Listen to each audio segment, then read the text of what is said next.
Irmãos, nós vamos na nossa lição de número 7. Lázaro, amigo de Jesus, testemunha da vida. O nosso texto áureo encontra-se em João, capítulo 11, versículo 11. Assim falou e depois disse-lhe: Lázaro, o nosso amigo dorme, mas vou despertá-lo do sono. Verdade prática: cada discípulo de Cristo é escolhido por Jesus para fazer sua vontade e ser seu amigo. Irmãos, nosso texto áureo conta-se em João, no capítulo 11, no versículo 1 até o 5. Estava então enfermo certo Lázaro de Betânia, aldeia de Maria e de sua irmã Marta. E Maria era aquela que tinha ungido o Senhor com unguento e lhe tinha enxugado os pés com seus cabelos, cujo irmão Lázaro estava enfermo. Mandaram-lhe, pois, suas irmãs dizer: Senhor, eis que está enfermo aquele que tu amas. E Jesus, ouvindo isso, disse: Esta enfermidade não é para a morte, mas para a glória de Deus, para que o Filho de Deus seja glorificado por ela. Ora, Jesus amava a Marta e a sua irmã e Lázaro. Qual que é o nosso objetivo aqui? Lázaro, primeiro é a gente entender essa amizade de Deus. Lázaro é um amigo próximo de Jesus. Adoeceu e morreu em Betânia. Após 4 dias da sua morte, Jesus chegou ao túmulo, em um ato de poder divino, chamou Lázaro para fora, trazendo-o de volta à vida. Esse milagre, testemunhado por muitos, demonstrou a autoridade de Jesus sobre a morte e fortaleceu a fé de seus seguidores. A gente estuda, é, às vezes estuda na aula de filosofia, nós falamos o seguinte, que o que mais apavora as pessoas, né, na visão da filosofia, não é a morte, é chegar no fim da vida e constatar que não valeu a pena tudo que viveu. E, e nós, com conhecimento da palavra de Deus, nós que nascemos de novo, nós que fomos alcançados pela graça, nós podemos também entender e falar um pouco disso. Às vezes as pessoas realmente elas chegam no final da sua vida e olhou tudo que fez, todo o patrimônio que construiu, todo o legado histórico que deixou, tudo aquilo que conquistou, mas isso aí não vai levar ninguém para a eternidade. Todos esses feitos são importantes, hora nenhuma desprezar isso. São importantes, porém eles não salvam a nossa alma. O triste da morte é chegar no momento da morte e perceber que você não foi amigo de Jesus Cristo. Você agiu como inimigo. Perceber que você virou as costas para ele. Esse é o pavor da morte. Agora, chegar no final dessa vida, dessa existência, e olhar para trás, ou ter a certeza no coração que você cultivou uma amizade no decorrer da vida com Cristo, que você foi encontrado por Ele, e o Espírito Santo tocou na sua vida, tocou no seu coração, e você passou a ver o mundo diferente. Você deu um novo significado, você ressignificou sua vida, sua relação com as pessoas, a sua relação consigo mesmo. E isso tudo foi pela amizade de Cristo, o bom amigo, achei o bom amigo. E aí vale a pena. E aí a morte, ela perde o seu pavor. Não dá para ter medo da morte quando o Senhor da eternidade nos chama. E quando Ele é nosso amigo nessa existência e tem a promessa de ser nosso amigo por toda a eternidade. Mas bom, Lázaro, amigo de Jesus. Um amigo é alguém que nós gostamos e quem confiamos e que compartilhamos alegrias, tristezas, frustrações, desilusões. Todos nós precisamos ter um amigo assim, né, que a gente possa desabafar. Lázaro tinha esse amigo. Jesus viu em Lázaro alguém que podia chamá-lo assim, amigo. E, e esse amigo dele ficou doente. A gente não tem muita história de Lázaro, né? Não sei isso. Até na lição fala assim: não sabemos muita coisa sobre Lázaro. Gente, é preciso saber mais do que ele morreu e 4 dias depois o Senhor foi lá e ressuscitou ele. Já estou sabendo demais. Porque Lázaro ele acaba sendo um, uma sombra, um representante nosso. Eu sou um Lázaro.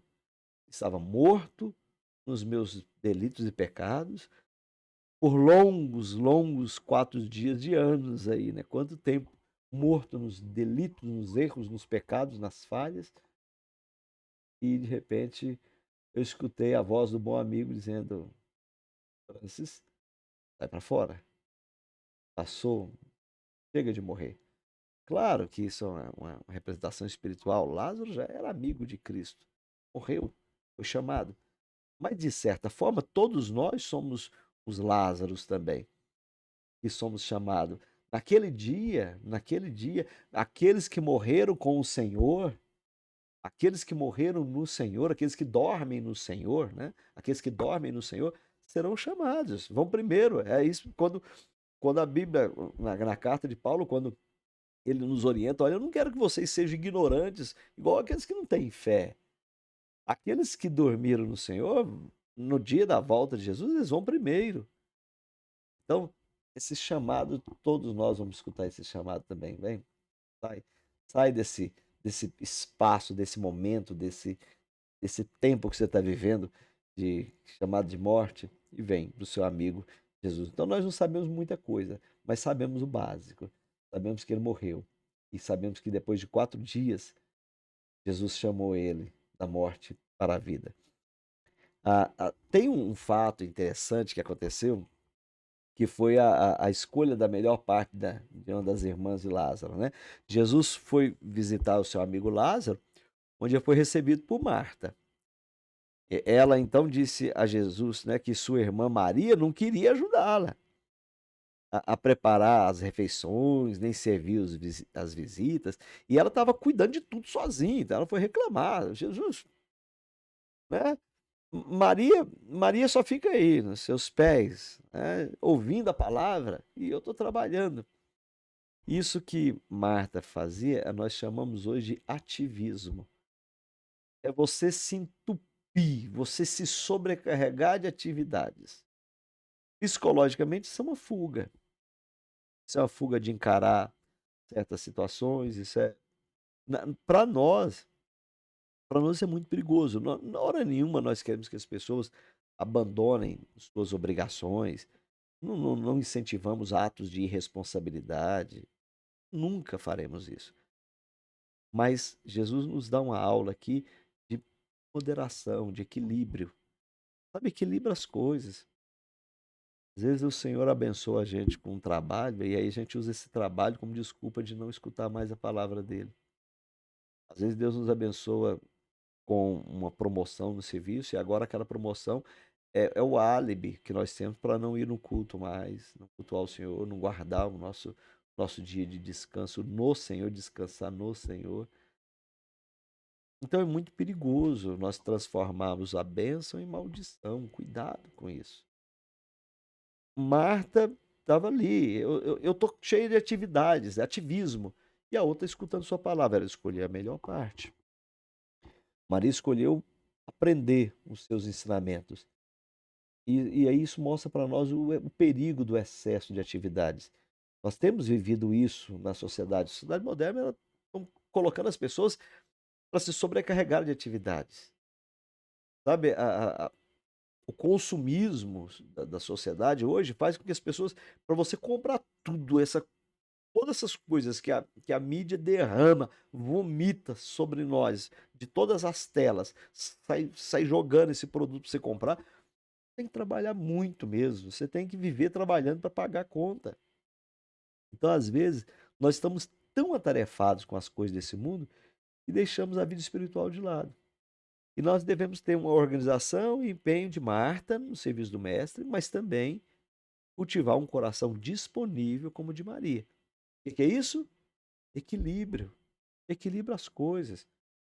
sabe? Não seja excessivamente sobrecarregado com atividades, inclusive na igreja. Não vai acumulando tudo, não.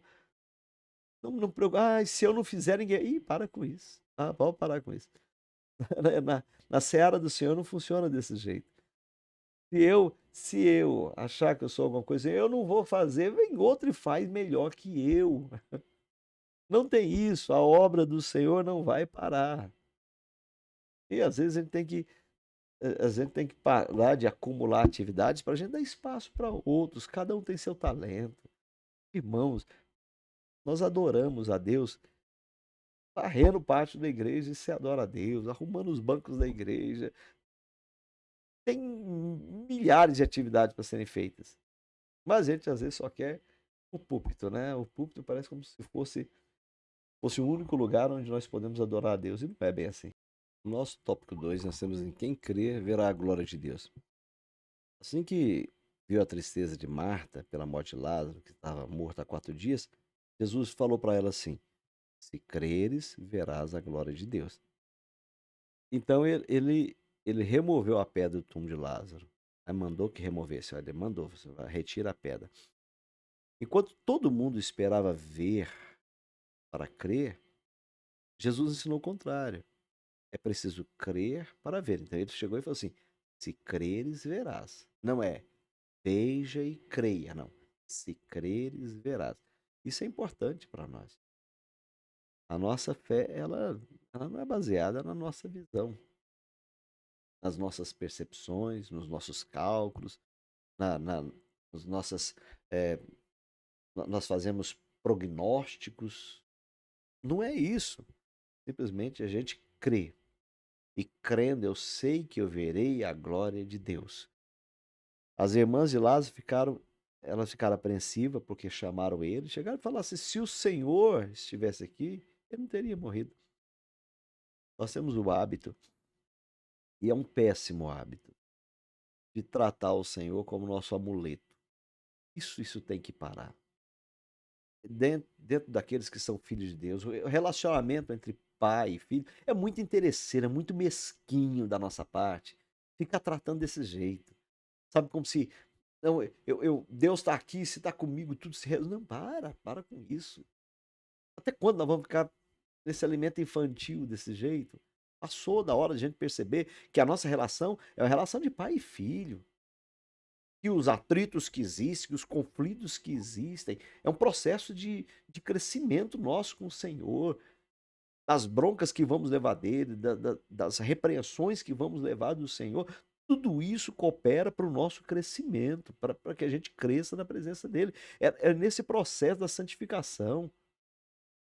Em Cristo, no ato dele, de morrer na cruz por nós fomos justificados. Já foi feita justiça para nós. Ele empatou o jogo, nós estávamos perdendo, ele empatou o jogo. Agora é um processo nosso de santificação e isso implica em perdas de coisas desse mundo. Não, o fato de estarmos andando com o Senhor não é só vencer, vencer, vencer. Não. Nós aprendemos. Eu prefiro dizer que estar com Cristo é aprender, aprender, aprender, aprender. Porque até nas derrotas aprendemos. Até nas perdas aprendemos. Até nas desilusões aprendemos. Nas decepções aprendemos. Nas discórdias aprendemos. Nas decisões erradas que tomamos aprendemos. O importante é que a gente continue aprendendo. Isso vai trazer, isso vai mostrar que nós estamos num processo evolutivo na presença do Senhor. Não estagnamos. Nós estamos ali evoluindo. Então, essa coisa, se o senhor estivesse aqui, se o senhor estava no barco, e a tempestade estava assustando eles, estava lá no barco. O Senhor do universo estava ali. 100% homem, 100% Deus. Impossível para essa lógica humana nossa compreender isso, esse cérebrozinho nosso não dá conta de entender isso não, mas ele estava ali. Então a presença de Cristo, ela vai nos garantir que nós vamos aprender sempre, porque o método didático dele, nós temos que aceitar, respeitar, e com mansidão, com humildade, falar assim: Senhor, o que eu tenho que aprender em tudo isso aqui? Havia uma aula de fé, havia uma aula de ressurreição ali, era para a glória dele. Eu não consigo entender o agir de Deus. Tolice nossa, nós somos muito tolo de achar que nós compreendemos a forma de Deus agir, de nós queremos achar que temos a capacidade de destrinchar Deus e explicar nos pormenores. Ah, para com isso. Nós não temos a mínima condição de fazer isso. Nós arranhamos uma compreensão de algo que a Bíblia diz. Mas é como se estivesse olhando uma imagem num espelho embaçado. O espelho daquela época não era nem tão bom igual o de hoje. Era um espelho. Esse dia eu estava pesquisando, é feito mais de metal, né? Latão polido. Era uma imagem distorcida. Imagina embaçado. A imagem que você via era muito distorcida. É assim que Paulo fala: a gente está vendo Deus, é como por um espelho embaçado. A gente vê algo, mas vamos nos firmar nisso, nessa amizade que nós temos com Ele. E Jesus chorou. Isso aqui também é outra coisa que é muito bonito a gente imaginar. Jesus chorou. Irmãos, em dois momentos chorou. Na entrada em Jerusalém, ele chorou. E aqui, vendo seu amigo morto.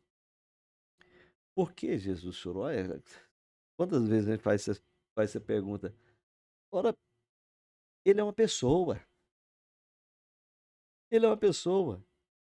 Eu prefiro dizer assim, por que nós choramos? Porque nós somos feitos à imagem e semelhança dele. Atributos que ele tem, ele deixou que a gente tivesse alguma coisinha que fosse semelhante, não igual, não é igual. Não confunda semelhança com igualdade. Semelhança é parecido, não é igual. Então, nós temos, ele deixou algo, nós podemos ter sentimentos. Eu posso me compadecer com a dor de outras pessoas? O que que me leva a eu compadecer, eu sofrer com aquele que sofre? Graças à imagem e semelhança que eu tenho do Senhor. Não é um atributo humano, é meu e pronto, isso aqui, que eu construí no meu processo, né, de formação, eu construí, não. Isso é a nossa centelha de Deus aqui, ó, vivendo em nós. E ele chorou.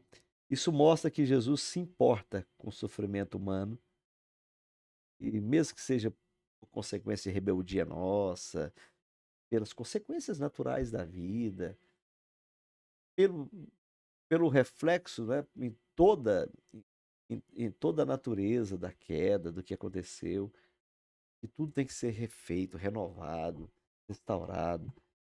Mas é importante eu lembrar que o Deus que nós servimos, ele se compadeceu de nós e veio aqui como homem, 100% homem.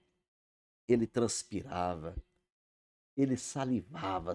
Provavelmente quando falava de comida na hora do almoço, a boca dele enchia de saliva. Ele saía no sol e transpirava. Se não tomasse banho, e eu falei assim: Jesus, está na hora. Ele tinha sono, ele tinha que dormir, é 100% homem, irmão. Chegava um momento que ele tinha que falar assim: agora eu tenho que ir para um lugar que vocês não podem ir. Ó, onde vai? Ora, eu vou fazer minha necessidade, eu vou ter que fazer minhas necessidades fisiológicas, vocês não vão me acompanhar ali, não, né? Por favor, deixa eu ir lá. Ele era 100% homem e 100% Deus. Ele sentiu tudo que nós sentimos. Só uma coisa, como homem, que ele não experimentou e está em nós, que é o pecado. Fora isso, tudo mais, as dores, foi tentado, mas não cedeu à tentação. Foi provocado, foi traído. Então ele sabe tudo que nós sentimos. Mas ele sabe com intensidade, porque ele sabe como 100% homem e ele sabe como 100% Deus. Ele sabe como nosso Criador e ele sabe como nosso Redentor.